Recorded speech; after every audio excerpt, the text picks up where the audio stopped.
Europe 1, Emmanuel Faux.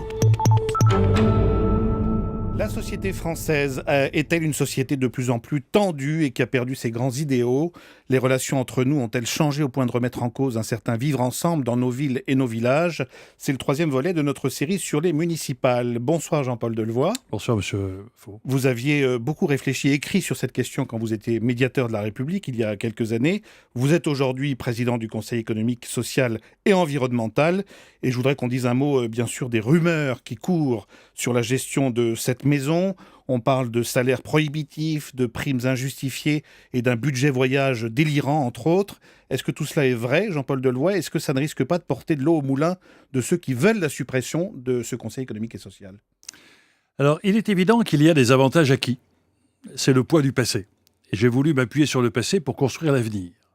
Et ce qui est tout à fait intéressant, c'est que ce débat est possible parce que j'ai souhaité la transparence. Je suis la première assemblée constitutionnelle à présenter son budget en assemblée plénière. Le budget est sur le site, tout est affiché. Et c'est-à-dire qu'avec les réformes que nous avons engagées, de maîtrise du budget la première année, 800 000 euros de moins, avec au contraire 600 000 euros de dépenses de voyage en moins. Nous avons mis en place des règles de présentéisme. Nous avons fait en sorte que la réforme, il n'y ait aucun avantage supplémentaire. Je rappelle que vous étiez fixé de remettre la maison en ordre en 5 ans Oui. Et que vous avez été nommé il y a 4 ans. Absolument. Et donc aujourd'hui, les choses vont sur le bon chemin. Effectivement, quand vous faites une réforme, c'est toujours compliqué. Il y a ceux qui adhèrent à cette réforme. 4 syndicats sur 6 ont donné un accord favorable à la mise en place des réformes. Nous sommes aujourd'hui en train de mettre en place un plan de risques psychosociaux. Et je crois qu'aujourd'hui, ce débat qu'il y a sur les avantages est un mauvais débat, car ces avantages sont acquis, ils ne sont pas remis en cause, et c'est sur la base de cette situation que j'ai construit une réforme qui a pour but une meilleure maîtrise de l'argent public, la justification de l'utilité de l'argent public. Vous nous dites en gros que vous avez une marge de manœuvre beaucoup plus réduite que ce que vous espériez. Bien sûr, mais nous sommes aussi attachés à ce que dans la maîtrise des dépenses de fonctionnement, nous apportions notre contribution à l'effort de redressement des finances publiques. Jean-Paul Delevoye, votre secrétaire général qui gagne 150 000 euros par an, dit-on, et que certains surnomment Cruella, très attaqué, est-ce que vous lui maintenez votre confiance ? C'est exactement le même salaire que le secrétariat général précédent. C'est les rémunérations qu'elle avait à la direction des hôpitaux. Et il est évident qu'avec elle, nous avons mis en place un plan de réforme et, pas plus tard qu'aujourd'hui, je recevais toute l'analyse d'un rapport d'étape sur la situation de tension qu'il y a au sein du Conseil économique, social et environnemental, dans lequel tout le monde a sa part de responsabilité, y compris la mienne. Et avec le personnel, avec les syndicats, avec la secrétaire générale, nous allons mettre en place des mesures d'urgence et des mesures d'accompagnement pour que le climat de méfiance, de défiance qui existe au sein du Conseil soit au contraire un climat d'enthousiasme et d'adhésion à un projet. Notre société a besoin plus que jamais d'un espace de dialogue, d'un espace d'échange où les patrons parlent avec les syndicats, où les environnementalistes partent avec les agriculteurs. C'est cela, la richesse de notre institution. En un mot, vous êtes inquiet sur la pérennité du Conseil économique et social ? Il est plus nécessaire que jamais, dans un moment où le discrédit politique n'a jamais été aussi grave. Oui, mais face aux attaques. Oui, bien évidemment. Mais ces attaques ont pour but au moins d'être le reflet de la transparence que j'ai souhaitée. S'il n'y avait pas ces chiffres qui étaient connus de tous, eh bien, il n'y aurait pas de débat. Parce que souvent, en France, on a la culture de l'opacité.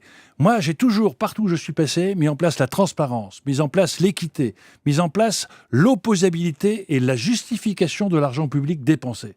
Et c'est effectivement, je paye aujourd'hui le prix de cette transparence, mais c'est un point de passage obligatoire. Alors, on ne sait pas si le Conseil économique et social est au bord de la crise de nerfs. En tout cas, vous disiez dès 2011, dans votre rapport de médiateur à l'époque, que la société française était proche du burn-out. Alors, quel est votre diagnostic 3 ans plus tard, docteur Delevoye ?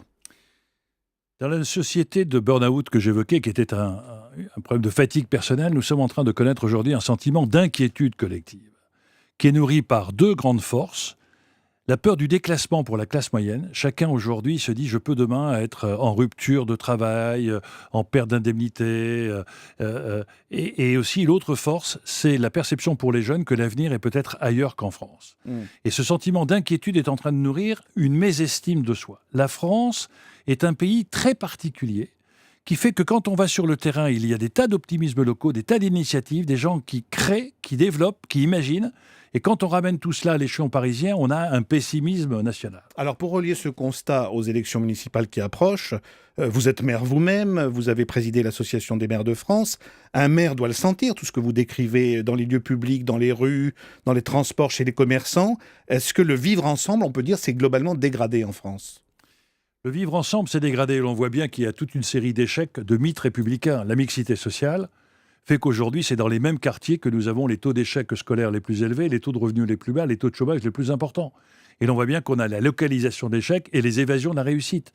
Et faire vivre ensemble des personnes de plus en plus diverses sur le plan de leur culture, de leur philosophie, de leurs pratiques religieuses, crée des systèmes d'identité socio-spatiale où la lutte des identités est en train de remplacer la lutte des classes.